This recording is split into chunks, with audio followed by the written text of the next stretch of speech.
ধর্ষিতা মারমা যুবতীর খোঁজ নিতে হাসপাতালে দীপেন ও মৈত্রী।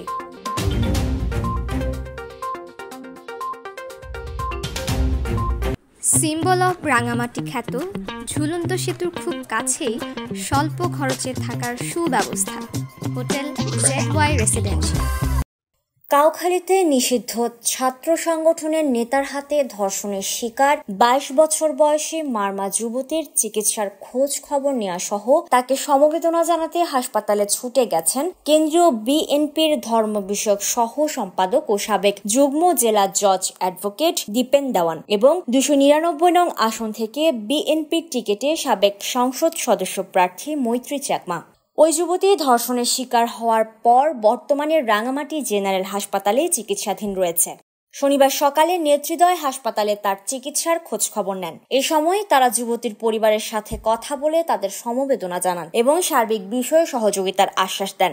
নেতৃবৃন্দ কর্তব্যরত চিকিৎসকের সাথেও কথা বলার পাশাপাশি এই ঘটনার সাথে জড়িতকে দ্রুত গ্রেপ্তার করে আইনের হাতে সোপর্দ করা সহ তার দ্রুত বিচার নিশ্চিত করতে প্রশাসনের প্রতি দাবি জানান। Desk report, CHT TV।